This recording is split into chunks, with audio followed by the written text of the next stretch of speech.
episode of Sleeping Giants, Red Star Belgrade. Now, in our last episode, we managed to win the title, and I've got to say, I was very, very surprised that we were able to do that. It didn't look good at times. There were times when I genuinely didn't think we were going to do it. When we were 7 points off them, with like a few games left, I genuinely didn't think they were going to screw it up. But they did, and that last day defeat that they had, I think it was against Spartak, just completely did them, and we managed to come up with a big win against Čukarički. Now, that meant that we got ourselves back into the Champions League for another season, because that would have really put a real spanner in the works for this series. Thankfully, that didn't happen, and we got given £12 million to spend, and I've spent a lot of it. Not on anyone spectacular that's going to sort of straight in. I am doing what I said I was going to do, and I am building now. We are basically building that conveyor belt I was speaking about. There are a couple of players that are coming to the club and have already joined us, but I've also signed a few guys that aren't going to join for like a 6 months, a year. One of them think I won't even join us for like 3 years as a Belgian dude. But the point is that when they do join us, I feel that they will be even better than they already are, and will have got some game time under their belts at their clubs, which is kind of good the way this system works, that they can't join us until they're 18, I think. So that's fine. So we're going to take you through those transfers, of course, in a second. But first, before we do that, there's a few other things I need to get into. Firstly, I gave Luka Jovic a new contract because I wanted to try and get rid of the release clause. He had a release clause of £13 million in his contract, and I figured that that's a little bit low, and I didn't want to lose him for that. Even though we'd make profit on him, it wouldn't be a great deal of profit, because what a lot of people have told me about Luka Jovic is that he could go on to be like a £30-40 million player, and I'd rather not sell him at all if I could, really. But if we have to, I'd rather it be for that sort of money rather than losing him for £13 million because someone triggered a release clause. So I've offered him a 1-year extension because that's all he would agree to, but originally he wanted a release clause of £6 million. So I said, no, you can't. I took it out of the negotiations and offered him another £2,000 a week. I know that's a lot, but we've actually got a decent wage budget this year, so I felt I could do it. And he has actually agreed to sign a new contract on, I think he's the highest paid player with the club, and that's fair enough because he's the best player we have. And he no longer has a release clause in his contract, and he's got a 4-year deal now. And that is good for us, because it means if we do have to sell him at some point, or someone wants him, they're going to have to pay whatever the bloody hell I want for him. We're going to be that team now. We're going to be the team of demanding 70 million for a player, since that's what everyone else seems to do. So that's the first thing ticked off. Second thing is, Belgium won the World Cup. Yeah, that actually happened, so that's good. Nice to see. I saw a news article that just said, Belgium loves Wilmots or something like that. I just assumed it was going to be that, so I checked it, and yeah, they did actually win the World Cup, so well done to Belgium. Yuri Tielemans was instrumental in that and actually won some kind of award at the World Cup, and that's not bad considering it's only 2018 on this save, remember. Last piece of admin, and this is an important one because I didn't expect it to come quite as early as this. So our coefficient has moved up again. We've gone up by 4 places this year, and I don't really know why, but I can only assume it's because we got our first Champions League win, and maybe I don't say ours, I mean Serbia's as a league and a nation. We've moved up the rankings to number 14. I can only assume that potentially our successes with getting the results in the Champions League, plus maybe what the other guys did in the Europa League, has helped to get us to that point. So we've moved above quite a few nations now. And the key thing that this means is we now get some extra things, not starting immediately. These things, I believe, apply for the 2019 to 2020 season. I don't know whether that means that they apply this year but only go into effect next year, or how long it takes to actually change. I don't really know. But my point is, the changes are as follows. So firstly, we get an extra Champions League spot. So Serbia now has 2 Champions League spots. We now have a Champions League spot, so what we would get, and that means that we go into the Champions third qualifying round, rather than the second qualifying round, which we're in this year, as you can see. So it means I think next year, or maybe the year after, we will be going into the third round of the qualifying, and we will be seeded for it. So that means a lot less. It means we can have a longer pre-season and actually get some more pre-season friendlies and get the squad a little bit fitter before we have to start playing these games, which is glorious. So that is happening. The second thing is, the runner-up in this league will also go into the third round of qualifying, amazingly, in the best place category. So it looks like Partizan will be getting Champions League football too, unless they really do screw it up. So there you go, we've earned that. The second thing is, we're actually getting 3 Europa League spots now on top of that. So down to 5th now in this league will actually qualify for Europe. We get, I can't remember exactly what it means, but I think we get 1 in the group stages automatically now, and 2 in the qualify, I can't remember those particular ones. I was more interested in the Champions League. So basically, we now have 5 European spots in this league of 16 teams, which means we could conceivably get a really poor side qualifying for Europe when you look at some of the way things have gone in the last couple of seasons. But there we go. So those are the 3 things I wanted to talk about before we get into today's episode. Now, as you can see, we do have a game in today's episode. It's our first Champions League qualifier, and it's against Jeunesse. I guess that's how it's pronounced. Jeunesse. They are Luxembourgian team, and one thing I've noticed is that we actually got ourselves a decent draw this time round. I think again we were seeded like we were last time. We just got a bit unlucky getting Plovdiv again, but I think we've been seeded again this time because it was either going to be against this lot or we were going to be playing Lincoln Red Imps from Gibraltar. So that's good, and hopefully we can continue this and get ourselves a nice comfortable spell into the group stage this time round. I really hope that we get ourselves potentially seeded for those last that final playoff, so we can avoid someone like Salzburg or Olympiacos or Celtic, and you know the sorts. I want an easy draw in that. I don't mind having a hard Champions League group as long as we get an easy route into it, because that's the key, is getting into the Champions League group stages. Anyway, that's about that. Let's get into transfers. So I'm going to talk about the players I've brought in first and are actually at the club, and then I'm going to talk about players that are actually going to be coming in. So okay, this isn't actually showing everything at the moment because it's technically some of them were signed so late, so early that they technically count as last season signings. So I will talk about those in a second, although we can probably show you from this. Let me just check. Yeah, so basically, at the back end of... Why is he showing up on both? I don't know why. So basically, at the back end of last season, obviously I signed Alisson Mosquito because we had a lovely little lol about him. But my point is, after that, I went and looked at some free transfers just to see if we could pick any up. So we have actually picked 3 free transfers up, and that was perfect for us because I just wanted to boost. They're all youngsters, they're all regens still, and they're not the types of regens that I got on my other save where they weren't from previous clubs. These guys have just been released as far as I could tell, or this guy certainly has. This is Carmine Miele.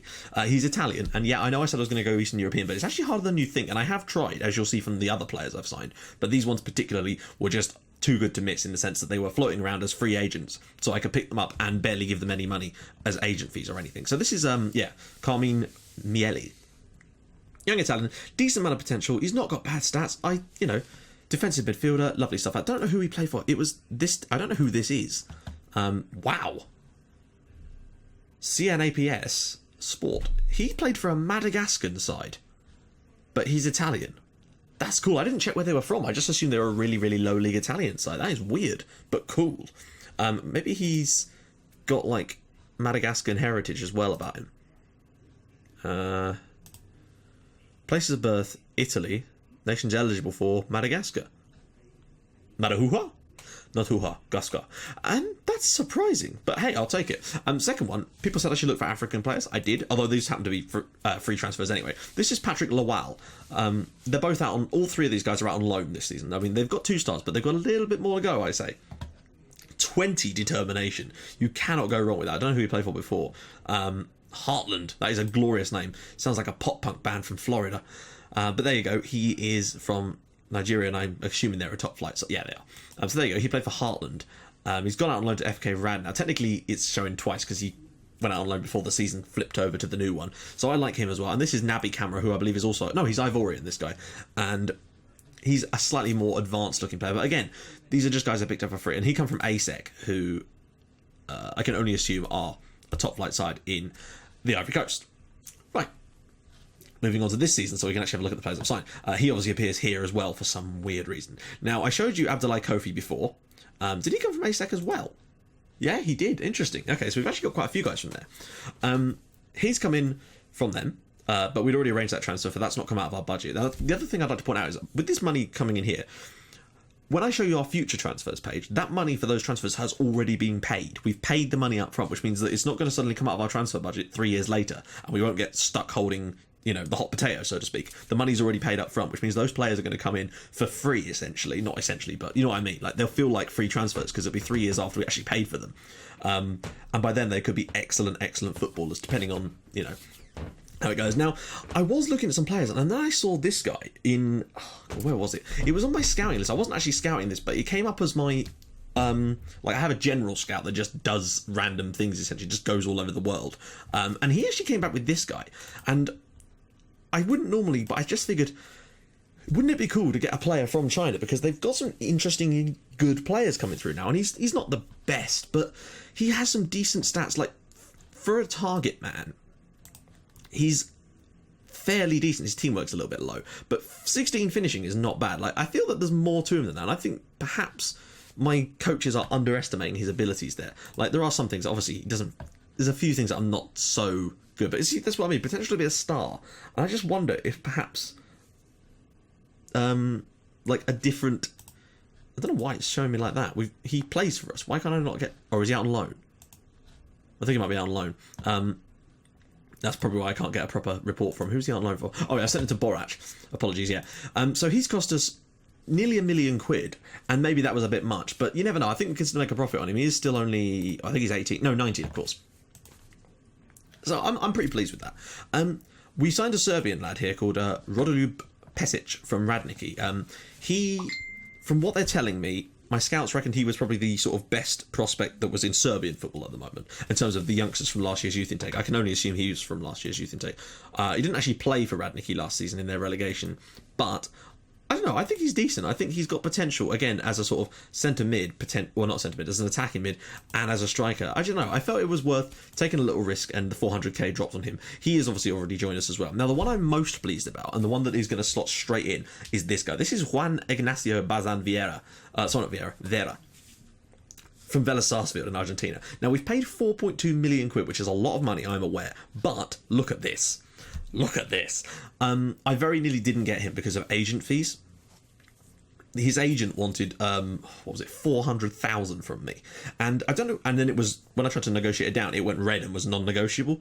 So I was like, shit. Because I was able to offer him like 380 or 375, I think. And he wouldn't go down, just 25k, so I could get this bloody player.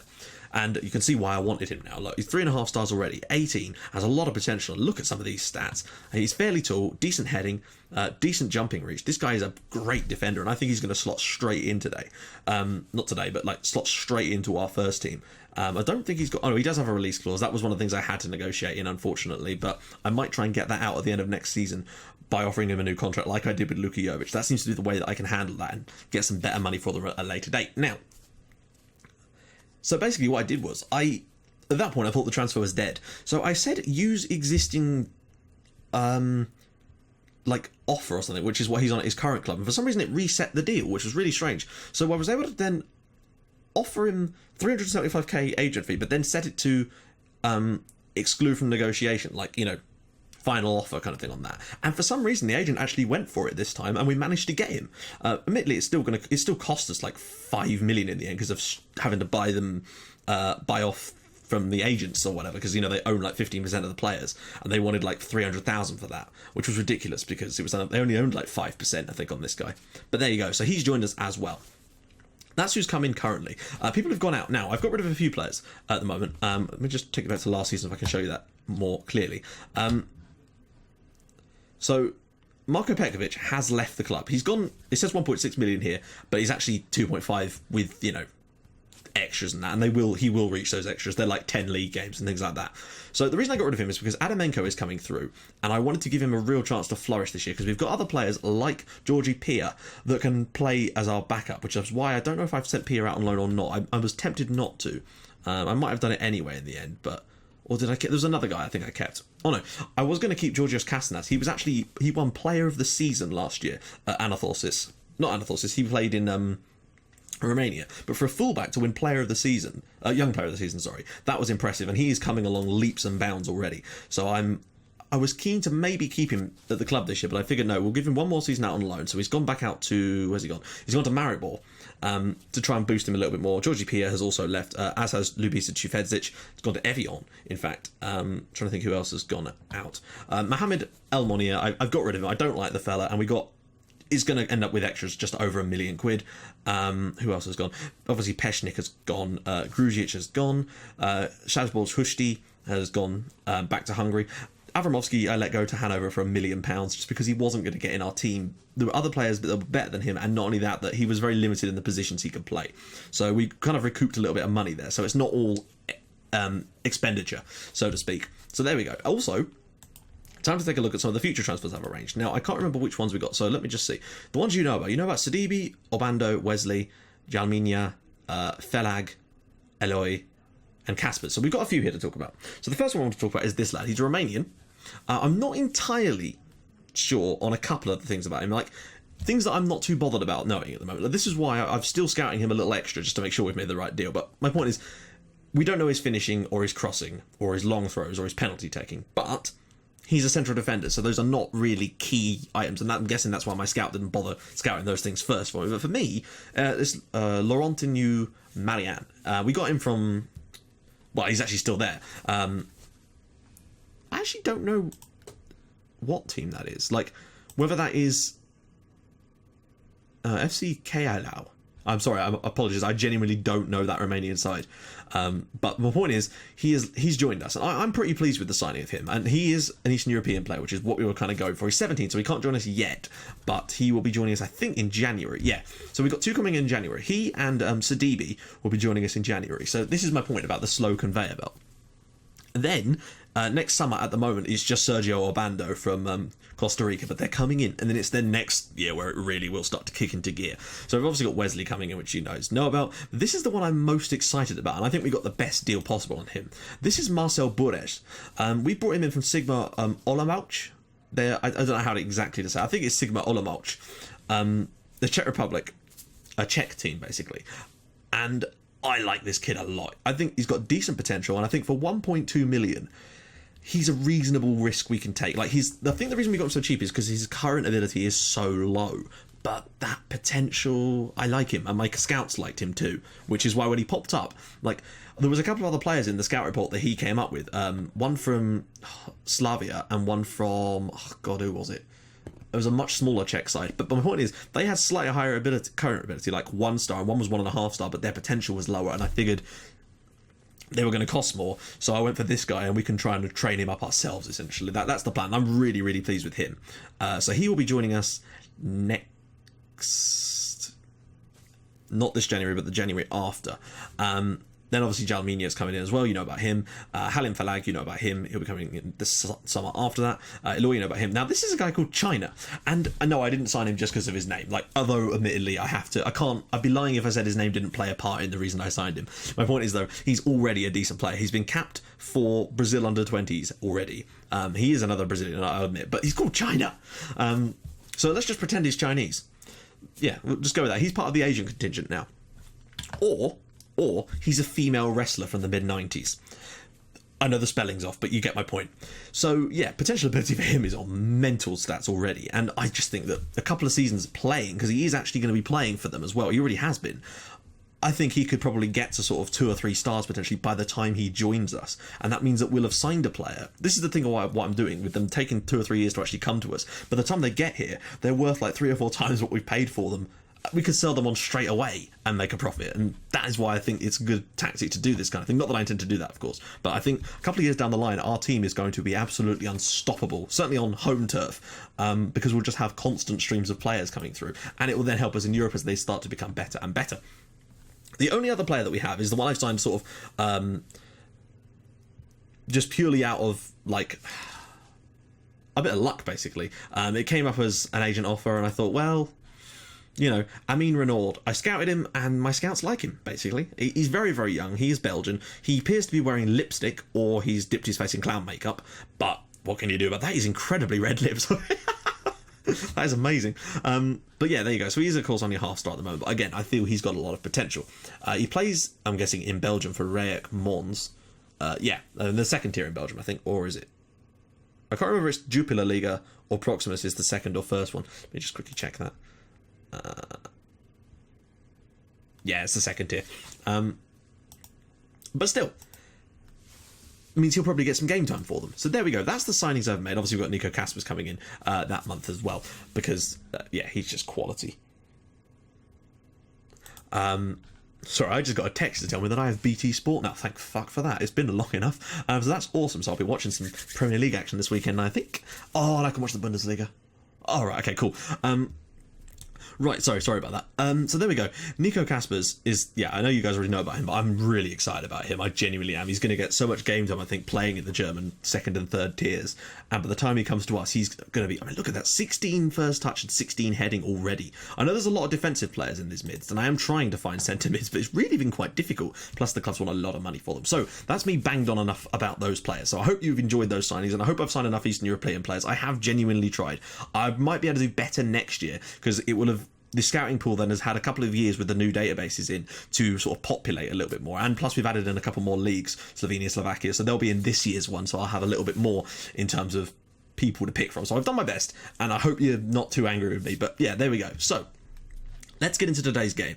We do have a few injuries again, but that's just how it seems to work. I have done some more research on training regimes. I've tried that training regime and we still get injuries, and that's disappointing, but I don't really know what else we can do. Shouldn't be much of a problem for today. As you can see, look, it's stupid. Karaman's out, Jovanovic is out, Planic is out, Gavric is out, Karaklic is out, Kovacevic is out, Bosancic is out, Geraldo is out. It is I couldn't believe it.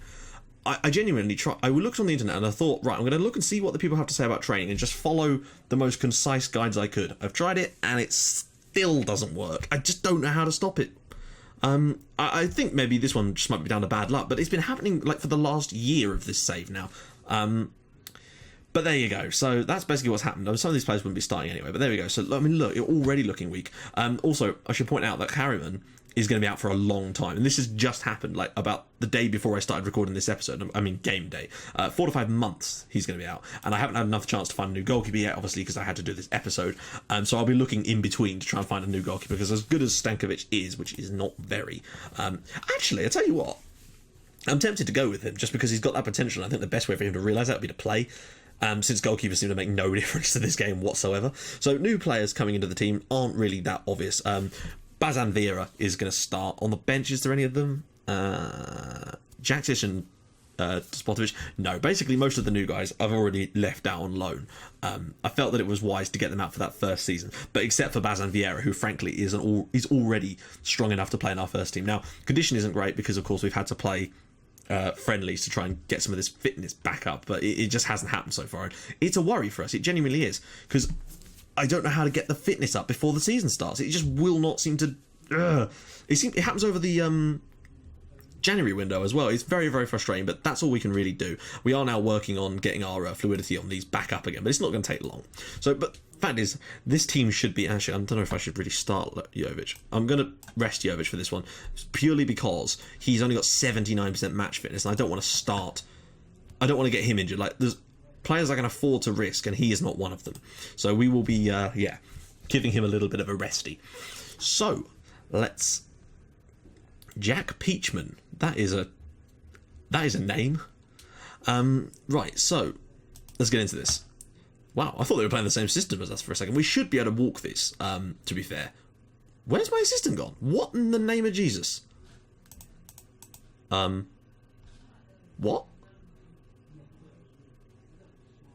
I'm really confused, guys. Where's my assistant gone?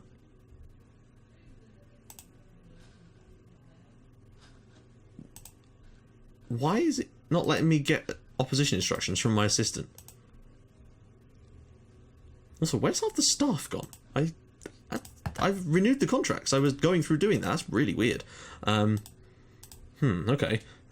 Hope this doesn't bugger us up. I'm going to have to check this in between the next game. Even if we were to lose here, frankly, this team is such a weak side that we should be able to smash them at home anyway. But that being said, I'd still rather not have to do that. I just don't know where my assistant's gone. Or why I wasn't given... Because... really, really weird. I'm going to have to take a little look at that, because that is very strange. We should be able to come up with a comfortable win here, which will allow me to rest players for the second leg, basically. If we can get 2 or 3 goals here, I will just completely rest the team for the next leg, basically, which you guys won't see anyway, so you won't have to worry about seeing a boring game. Otto, long-range effort, well saved. Back to Ristic. We've started off well, and that's why I like to see Lazic cleared away again.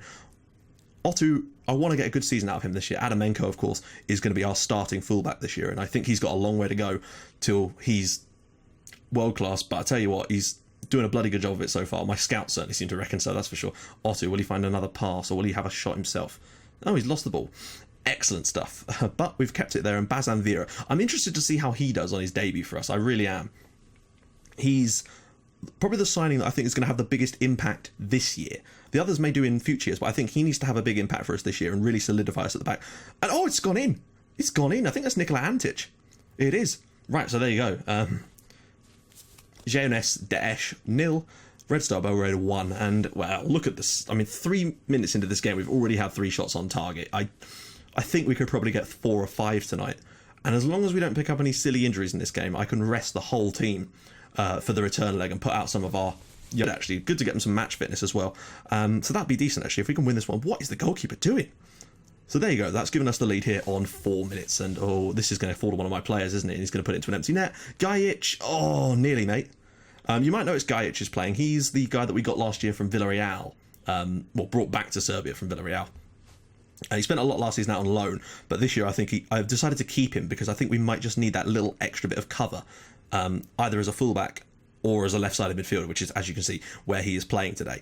Not really his strongest position, but because Carefree has taken a slight knock and we're missing a couple of players still, we needed to do it. Ball in and Mihailo wrist. No, it's Militic, what we're talking about. It's 2-0 after 9 minutes, and that's pretty much the perfect start to our Champions League campaign this year. We do look stronger as a team, I have to say, and I'm not going to be resting players for the league either, because we can't afford to have a season like we did last year. We only just managed to scrape the title. This year I want it to be much easier. I want to win it sort of with like 5 games to go, so I can basically rotate and try some of the youngsters out for the last 5 games of the season. I want to be able to do that every year to give them that match experience and just start blooding some of them as quickly as I can, basically. I think this game could turn into a bit of a rout if they're not careful, because we have been so dominant, it is unreal.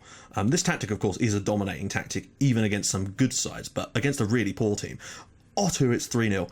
It is going to tear them apart, and that should be good. What I might do at half-time is take a look at who's the least fit now on this team, and I actually might start resting players during the game. Maybe make 2 subs at half-time to get anyone off who I really don't want to get injured and is quite low on fitness, and bring on some of the youngsters that we do have on the bench, basically. I maybe should have just done a full squad rotation, but you can never judge with this game in terms of how bad a team actually is. I mean, I know I should have guessed that a team from Luxembourg is not going to be particularly strong, but you just never know, do you? I said that about a team from Iceland in our first season. I believe they nearly beat us in the away leg. So there we go. 22 minutes on the clock. We're 3-0 to the good, and I think we're about to get a 4th here at this rate. Ball across the box, and it is banged into the back of the net by Militic, and it is now 4-0. And he's already got himself a couple of goals. That will do wonders for his confidence, because he's got a lot of potential, and he did well for us last year, but a couple of goals on his first start of the season will definitely do him the world of good, as it will for anyone getting assists and just good performances today, really. It's a bit like a friendly, this game, in the terms of me just using it for fitness. Risic maybe to get another ball in, all the way to the back post. Lazic, and it's 5-0 after 27 minutes. And Darko, what a performance. Can I just point that out? What a performance. I know they're a terrible team, but even so, this is the sort of performance that could rack up 10. Although I'm pretty sure I'm going to just make subs at half-time and just lift off a little bit now that we've won the tie, basically, at 5-0. I'm actually surprised that we've done as well as this, but we've been pretty clinical in front of goal. 4 clear-cut chances and 5 goals. That's better. With the amount of shots we've had, I suppose we probably should be scoring goals. Gajic, is he going to shoot or is he going to drop it in for a pass? Drops in for Militic, and it's come back to Cernic. It's 6-0, and it's Dragoljub Cernic, of course, missed a long shot, and it's 6-0 after 30 minutes. Holy Christ. They've had their pants pulled down, really. I mean, that is terrible. I know we're quite a decent side, and they're not exactly world-class opposition, but Jesus, are they really that bad? Like, when I look at the sort of other games that happen in the Champions League qualifiers, when we're playing the bigger sides, I usually notice that teams like these guys lose. Oh, and it's in the back of the net, this time from Bazanvir, it's 7-0. I usually notice that these sort of teams, they'll lose like 5 or 6 in games. You know, usually they'll lose by sort of 5 or 6 goals. Sometimes they do better, but generally it's normally 4s, 5s, and 6s. But my point is, though, that we're 7-0 up after 36 minutes. Yeah, we're making some substitutions at half-time, I sense. My question is, how many shots are we going to have in today's game? We're going to have to surely crack 40. We're 7-0 up at half-time. This is going to be the biggest win in this series, and it might end up, in terms of like the future of the series, probably end up being the biggest win that we ever have. So enjoy it. How has no one got a hat-trick so far? I'm pretty certain that Militic is going to get a hat-trick at some point today. Savicevic whips it in, perhaps. No, goes short for Otto. Otto back to Savicevic, back out to Dragoljub Cernic, and it's blocked. Otto, and on the follow-up it is 8-0. They've had 24% possession. I don't think it's just because we're the better side. I think the tactic we happen to be playing just happens to be, like, I think even if we were at the same level as them, our tactic would have them completely sewn up. And I think because we're so much better and the tactic is also perfect, it has just led to this sort of perfect storm kind of result. And, oh no, not more. Surely not more. We're going to get double figures. We're going to get double figures today, aren't we? Well, that means that I can pretty much put a team of like 3 people out in the second leg and still end up winning the tie. Otto, Militic, Savicevic, and it's 9. Is he offside? He's not offside, is he? It's 9-0. Vukan Savicevic. Oh my god, it's 9-0. How does that happen? Sorry, I'm a little bit in shock as to how good we've been in this game. I know they're a poor opposition, but still, it takes a lot to beat someone 9-0. Look at the footwork here from Otto and Militic there to set that goal up for Savicevic. Some of the football we're playing is very, very good. We've been playing friendlies against teams from, like, amateur sides from Estonia in that, and not beating them 9-0. Right, okay, who's knackered? Right, Gajic is a bit knackered. I'm going to make 2 subs at half-time, just to try and freshen things up. It depends on who I have on the bench. I'll bring on the most fit players we have. So, Lazar Tufedzic is a 94, and he is a centre mid, so we'll bring him on for... Cernic, and Jaksic is a 95, and we'll bring him on... Wait, no. I'm trying to think. I'll probably bring Marko Matic on for Lazic. That'll probably do for now. It is only half time, of course, so I would like to see 10. I think we'd all like to see 10. And frankly, I don't see there's any chance of us not getting a 10th goal in this second half, you know. Ball across the box. It's come to Marko Matic, and he's been on the pitch 6 minutes, and it's 10-0. He's offside. Oh, come on now. Can't begrudge us the 10th goal, can you? I probably shouldn't have even put the first team out, but I imagine that even if I'd put the second team out... Ooh, that was a bit tight. I didn't see where he was when the ball was played. I thought we might have been onside there. It's a shame. But I think we will still probably get the 10th goal at some point in this game. Substitutions-wise, I'm probably going to make the last sub around about 75 minutes. A bit of a risk, but even if we do go down to 10 minutes, Scott D'Souza, that's a cool name. They're making some changes now, presumably to try and throw everything at us. Can we shut them out entirely? Oh, what? The guy I've just brought on as the fit player is going to go off. Okay, so who have we got? Okay, it's going to be Kovacevic. He's got 92. That's... What? Right, there we go. He'll have to do, basically. He's the club captain as well, so... I'd rather not get any more injuries in this game if we can avoid it, though. So hang on, I might just tell them to...